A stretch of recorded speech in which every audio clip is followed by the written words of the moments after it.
इसकी जो माहिर थी झूठों की पीएचडी मरियम, उसने बनाई हुई हैं। तो मैं आपको बताता हूं कि फेक वीडियो होती क्या, जरा ये एक दफा देख लें। नवाज शरीफ से पूछो, जिसने पाकिस्तान को तमाशा बना के रख दिया है दुनिया में। बोलो, मैं सच कह रहा हूं ना? मेरी बात सुनो भाई, मेरी भी ऑफशोर कंपनी मौजूद थी, और वो पैसा कहां से आया भाई, कहां से आया?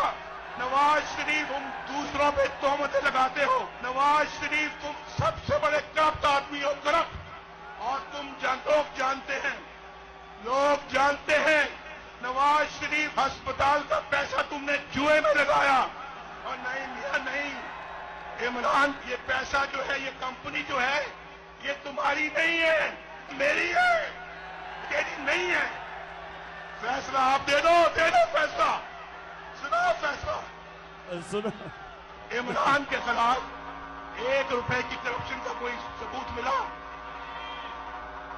ब्रिटिश वर्जिन आइलैंड से भी कह दिया है कि नवाज शरीफ ने करप्शन की है। नीचे नवाज शरीफ, जवाब देना पड़ेगा।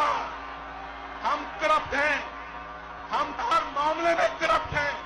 नवाज शरीफ के किस्से कहानियां आप जानते हैं कि नहीं जानते? बस मैं ये आपको बता रहा हूं, इसको कहते हैं डीप फेक, कि नवाज शरीफ खुद ही कह रहा है मैं करप्ट हूं। तो अब ऐसी वीडियोस निकलाती हैं, तो ये नून लीग की खासियत है। मैं नून लीग को आज बताना चाह रहा था कि ये कोई मुश्किल काम नहीं है डीप फेक वीडियो बनाना आजकल। ये हम